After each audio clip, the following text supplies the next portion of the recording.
Seja bem-vindo de volta às nossas aulas aqui da exposição do livro de Gálatas da Escola Charles Spurgeon Online. Eu sou o professor Felipe Prestes, estamos enfim na nossa 11ª aula e aqui nós temos tratado ainda do capítulo 4 e a partir do versículo 21 hoje. A passagem de hoje é uma passagem um tanto debatida no livro de Gálatas porque ela diz respeito àquela alegoria que Paulo utilizou com relação a Sara e Agar.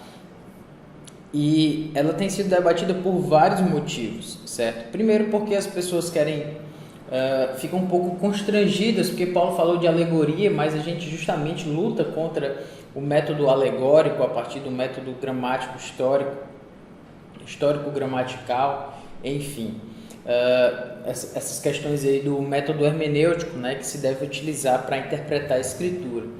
Mas o que a gente pode perceber é que não há motivo de constrangimento para se perceber aqui, dentro do que Paulo está argumentando, essa alegoria. Por quê? Porque, na verdade, Paulo não faz dessa alegoria o seu principal argumento. Na verdade, o seu argumento ele já terminou lá no versículo 7. Ele traz um apelo aos Gálatas, um apelo mais pessoal, a partir do versículo 8 em seguida. E, na verdade, o que Paulo está fazendo aqui, ele está juntando um apelo emocional e também um apelo, vamos dizer assim, também intelectual, também lógico, mas é como se fosse um arremate daquilo tudo que ele já falou. Então, ele não está fazendo dessa alegoria que ele está utilizando aqui um argumento principal para tudo que ele está falando. Não, na verdade, é como se ele estivesse finalizando, arrematando o seu argumento de que o Evangelho da Graça é superior à lei. Então, é com esse background aí na cabeça que a gente precisa analisar essa alegoria, certo? Então, vamos lá ler o texto, depois mais algumas considerações sobre a alegoria e então prosseguiremos para a interpretação. Dizei-me vós, os que quereis estar sob a lei, acaso não ouvis a lei? Pois está escrito que Abraão teve 2 filhos, um da mulher escrava e outro da livre. Mas o da escrava nasceu segundo a carne, o da livre mediante a promessa. Estas coisas são alegóricas, porque estas mulheres são 2 alianças. Uma, na verdade, se refere ao Monte Sinai, que gera para a escravidão. Esta é Agar. Ora, Agar é o Monte Sinai na Arábia e corresponde a Jerusalém atual, que está em escravidão com seus filhos. Mas a Jerusalém lá de cima é livre, a qual é nossa mãe, porque está escrito: Alegra-te, ó estéril, que não dás à luz. Exulta e clama, tu que não estás de parto, porque são mais numerosos os filhos da abandonada que os da que tem marido. Seguindo aqui o que o texto está mostrando, certo? Primeiro a gente precisa ainda trazer algumas questões sobre a própria alegoria. Primeiro, a alegoria, ela permite, certo? Com relação a esse arremate que nós já temos falado, ela permite que Paulo encerre tudo em uma citação final sobre a lei e sobre o Evangelho da Graça. Então, a alegoria, ela permite que Paulo traga essa questão à tona. Além disso, a alegoria também ela possibilita usar o método de argumentação que provavelmente era o método de argumentação dos judaizantes. Provavelmente eles usavam muita alegoria e é como se Paulo meio que tornasse o principal argumento deles com uma alegoria vinda da própria Escritura, vinda do próprio apóstolo, certo? Outra questão também é que ela ilustra e revisa todos os principais pontos. Paulo já mostrou de que o fato de que a vida sob a lei é escravidão e que a vida a partir da graça é uma vida livre. Paulo também já mostrou que a vida da fé é uma vida do processo, é um resultado sobrenatural da obra de Deus a partir do Espírito Santo, certo?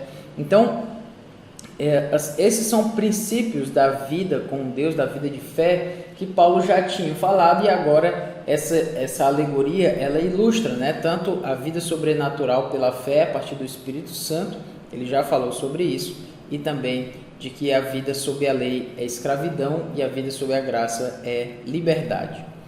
Além disso, um quarto ponto é que a história contém um tom emocional que serve para meio que embrulhar, né, o argumento. Primeiro, o argumento formal, que Paulo já falou. Então, a história traz esse tom emocional, toda história traz um tom mais, vamos dizer assim, mais vívido para aquilo que se quer argumentar. Então, Paulo faz uso da narrativa de uma forma muito boa.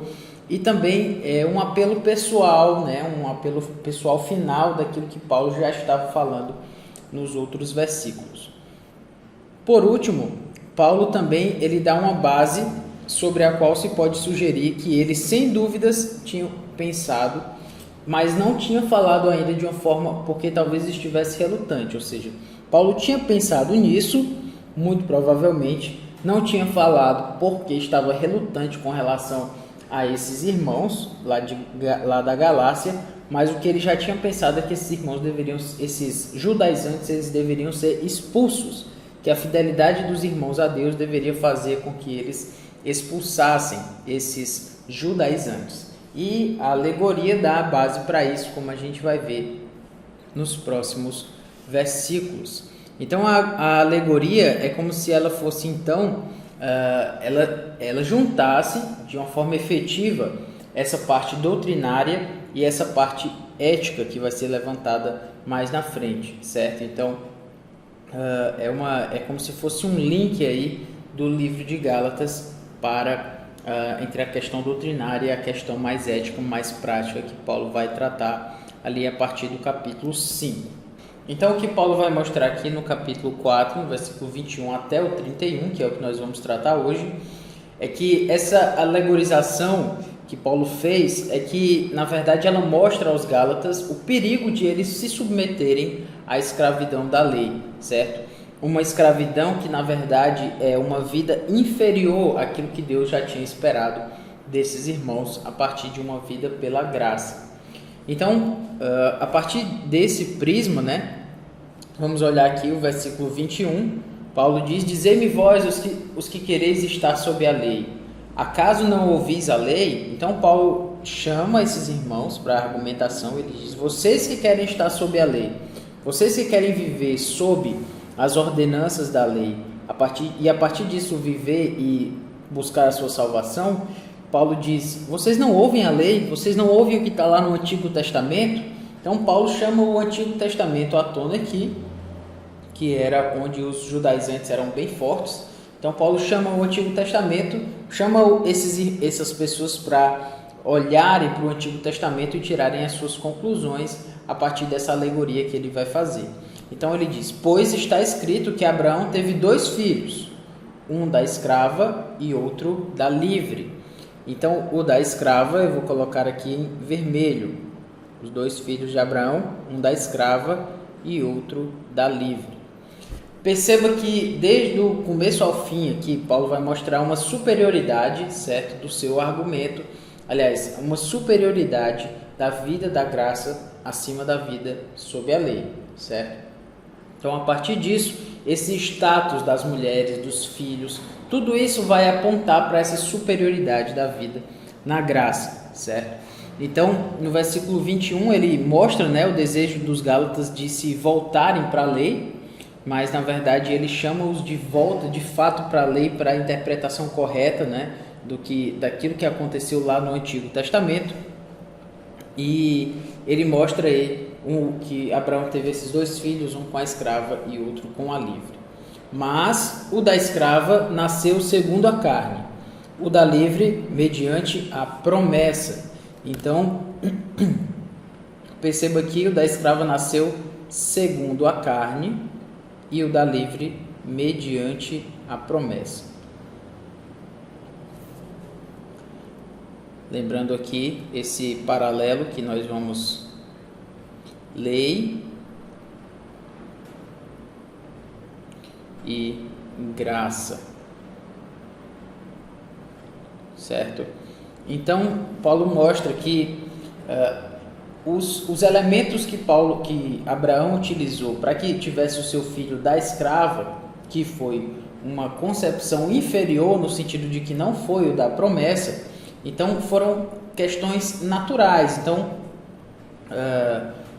o que Paulo está mostrando aqui, né? Ele teve 2 filhos, um da escrava e outro da livre. Primeiro, aqui ele já mostra escravidão, né? E o outro da livre, ele mostra aqui liberdade. Já é o primeiro ponto entre a questão aí de lei e graça. E ele prossegue: o da escrava nasceu segundo a carne, ou seja, de uma forma natural.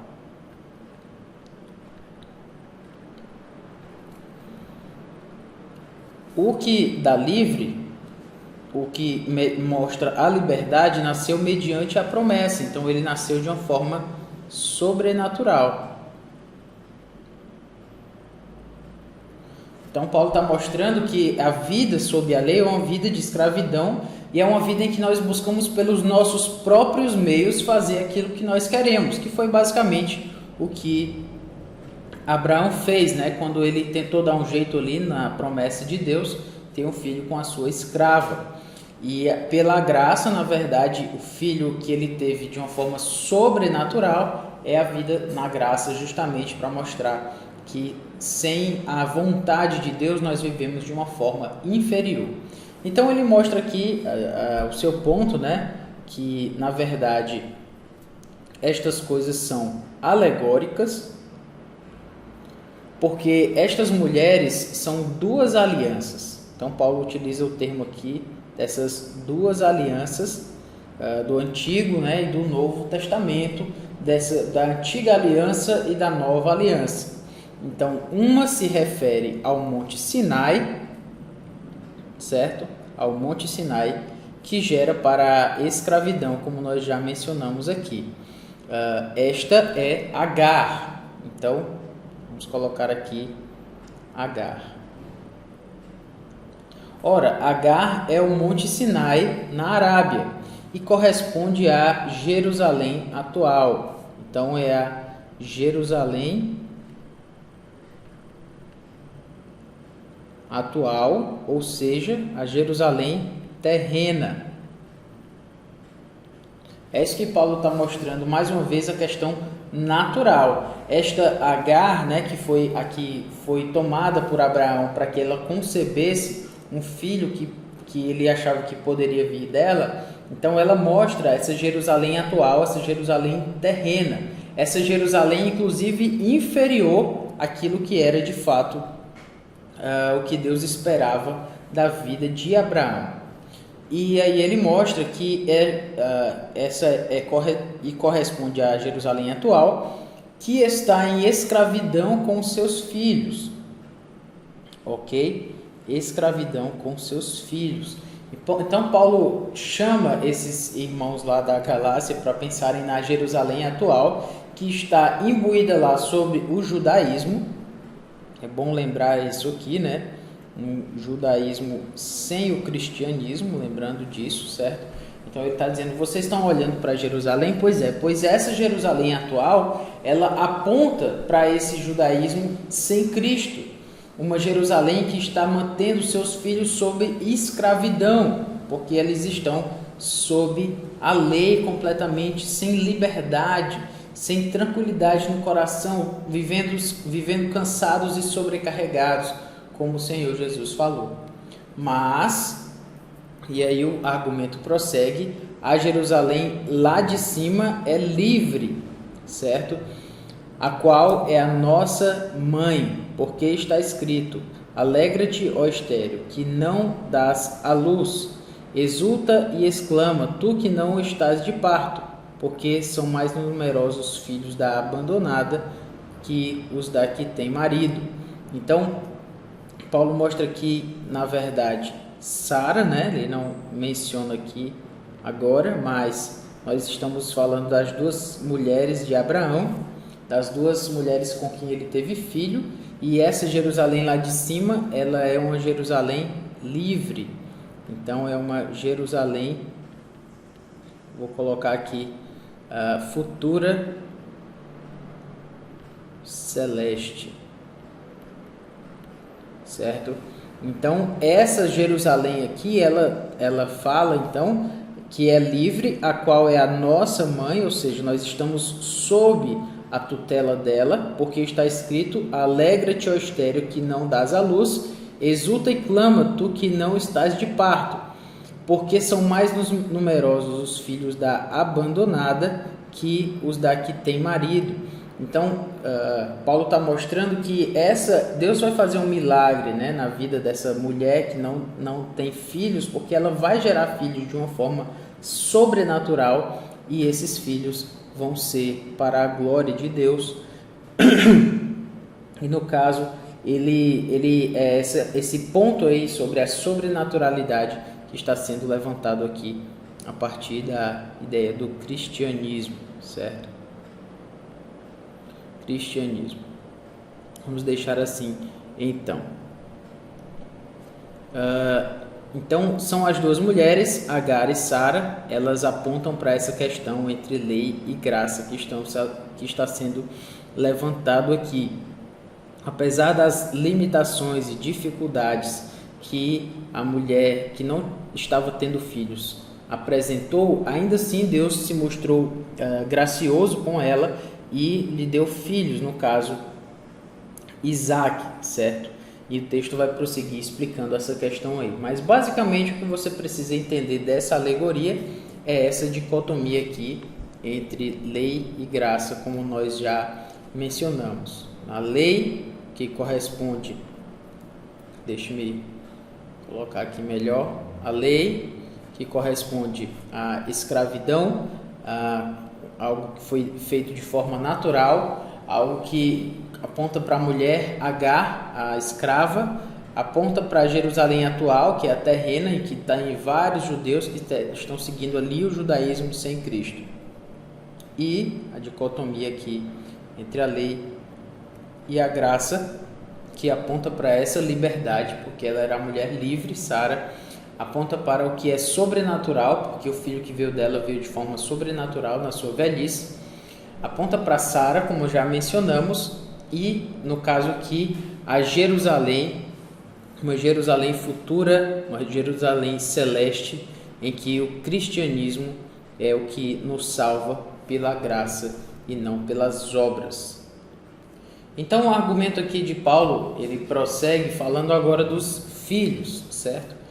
Então ele diz: vós, porém, irmãos, sois filhos da promessa, como Isaac. Então vamos colocar aqui Isaac, ele é um filho da promessa.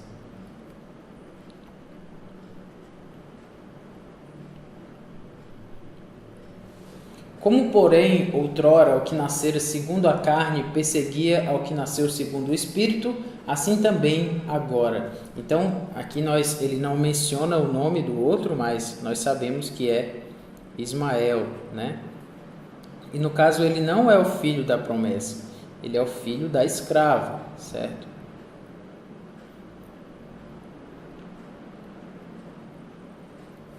Então, o que nós percebemos aqui é que Paulo não está só falando aqui dos filhos, mas também de alguma certa forma correspondendo às suas mães, como já mencionamos, Agar e Sara.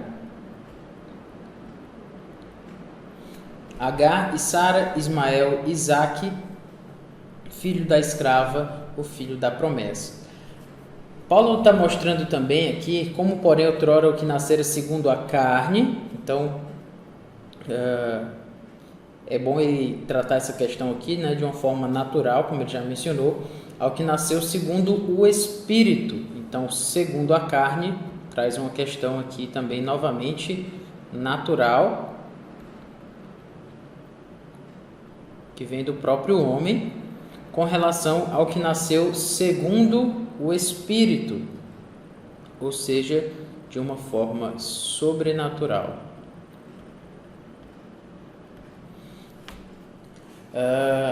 E aí ele diz, esse perseguia, então ele diz aqui que havia essa perseguição ali entre os filhos, né? O filho que nasceu segundo a carne, ele perseguia, no caso aqui, não só Agar perseguia a Sara, mas Ismael perseguia Isaac, certo? Então havia essa perseguição.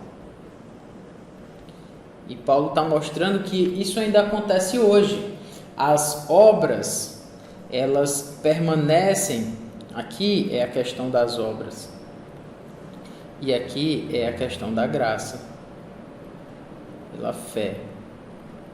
Ainda hoje, os que não conseguem aceitar o Evangelho, eles perseguem a graça.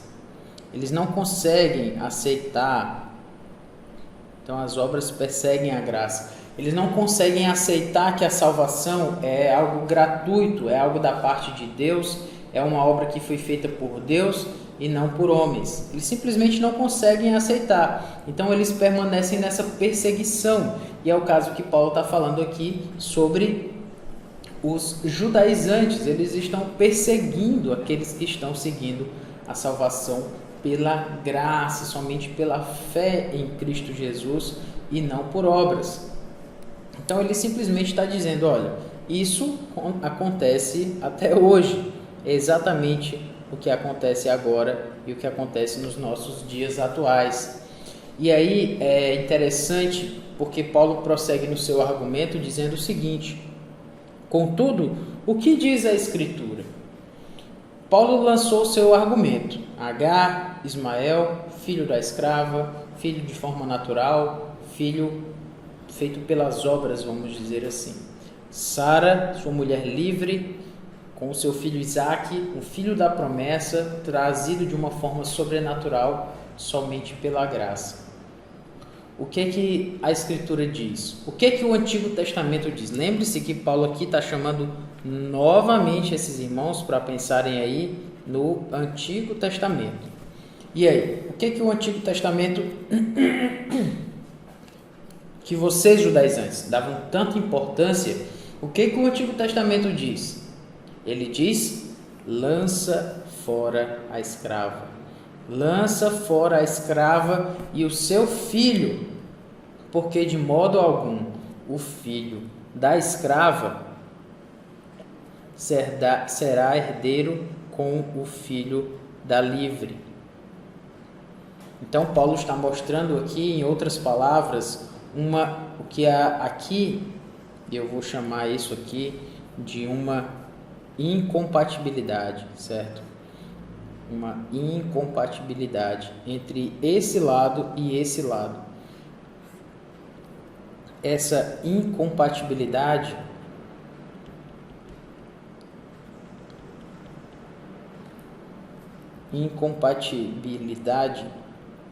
ela é apresentada com essa questão, quando ele diz aqui, porque de modo algum o filho da escrava será como o filho da livre. Não há correspondência, não há. O filho da escrava nunca vai ser o filho da livre. É uma questão de essência. Não dá para mudar a maternidade de um filho. Se ele nasceu da escrava, ele vai continuar sendo o filho da escrava, independente do que ele fizer. Se ele nasceu da livre, independente do que ele fizer, ele vai continuar sendo filho da livre. É uma questão de natureza. Paulo mostra essa incompatibilidade entre a vida da graça e a vida da lei. Jamais aquele que vive sob a graça vai se submeter à lei para a sua salvação. Vai se submeter à lei como obediência. E jamais aquele que confia nas obras para a sua salvação vai seguir a graça. São incompatíveis. Então essa alegoria simples que Paulo está mostrando aqui para a gente, ela serve para ilustrar essa questão de incompatibilidade de naturezas. E aí ele diz, e assim, irmãos, e aí Paulo agora se inclui, né? Ele diz, somos filhos da escrava. Aliás, somos filhos não da escrava, ele diz, e sim da livre. E sim da livre. Paulo se coloca aqui, ele diz, nós somos os filhos da livre. Nós somos os filhos da graça. Nós não devemos nos submeter à escravidão novamente. E o que fazemos então? O que fazemos então com esse evangelho das obras? O que fazemos então com a escrava? O que fazemos então com essa escravidão? Aí é o ponto. Diante dessa incompatibilidade, o que nós fazemos com isso? Nós lançamos fora. Esse ponto aqui é que aponta justamente para esses judaizantes. O que eles estavam defendendo deve ser lançado fora. E não só o que eles estavam defendendo, mas eles devem ser lançados fora. Porque ele diz, o que diz a Escritura? Lança fora a escrava. Porque você nunca vai ser o filho da escrava se você é o filho da livre. Então, o Antigo Testamento, a maior fonte de autoridade para os próprios judaizantes, está dizendo que eles devem lançar fora esse tipo de ensinamento. Então, Paulo está dizendo, Gálatas, meus filhos na fé, lancem fora, expulsem esse ensino de escravidão. Basicamente é isso que Paulo está dizendo. E ele está falando, olha, faça isso, porque o Antigo Testamento, a Escritura mandou, o próprio Deus mandou que Abraão lançasse fora a escrava com o seu filho. Então vocês devem fazer isso, a mesma coisa com aqueles que lançam você na escravidão. Então, tentando fazer um resumo aqui do que nós já mencionamos, a partir do que Carlos Oswaldo Pinto apresenta, é que isso que Paulo falou é como se fosse um último golpe contra o legalismo que vem por meio dessa aplicação histórica aí de Agar e Sara. Então, primeiro ele exorta aos Gálatas para que percebam que a lei fale por si mesmo. O que foi que a lei falou? Então, o argumento de Paulo é para mostrar que essa história aí da família do pai da fé é uma história que pode ser aplicada para a questão de que a superioridade da vida, de que há uma superioridade entre a vida da fé em relação à vida das obras. Então, todo o seu argumento gira em torno da questão do status social, como já mencionamos aqui. O status social, que é a questão de livre ou escravo. Esse é o ponto principal aqui desse argumento. Na verdade, o que Abraão gerou em Agar, a escrava, era o resultado de obras e, portanto, era corretamente rejeitado e impróprio para a continuação da sua linhagem, já que veio da escrava, já que foi pelas obras, então ele não era apropriado para a linhagem da promessa de Deus. O que ele gerou em Sara, por outro lado, foi sobrenatural, então foi resultado da promessa capacitadora de Deus e foi obtido por meio da fé, já que Abraão creu e isso lhe foi imputado por justiça. Dessa forma, há três aplicações aqui apresentadas. A primeira delas, em conformidade com o nascimento sobrenatural de Isaac, os cristãos têm experimentado um nascimento sobrenatural recebido através da salvação, ou seja, esse nascimento aqui, certo? Ele aponta para a nossa regeneração. Deixe-me colocar aqui de uma forma mais clara. Regeneração.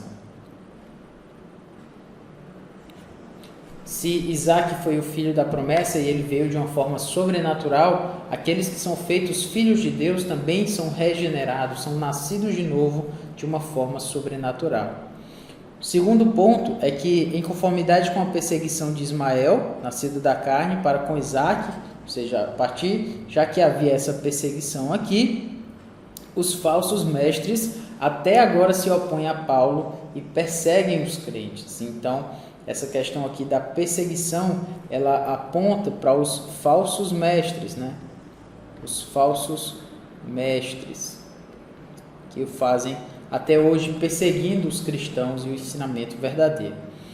Terceiro, em conformidade com a aquiescência, ou seja, o fato de Abraão ter aceitado ao pedido de Sara de expulsar a escrava e seu filho, os gálatas também deveriam excomungar os judaizantes e aqueles que adotavam tal doutrina. Então, a questão do nascimento sobrenatural aponta para a nossa regeneração, a questão da perseguição aponta para os falsos mestres que estavam perseguindo os cristãos, e por último, o fato de Paulo lançar fora, o fato de Abraão ter aceito o pedido de Sara de que lançasse fora Agar, a escrava. Então os gálatas também deveriam lançar fora os judaizantes que estavam ali perseguindo a igreja de Deus com falso ensino. Então essa foi a explicação aí de Gálatas no capítulo 3, no capítulo 4, e esperamos que você tenha entendido, que tenha ficado claro. Que Deus nos abençoe. Até a próxima aula.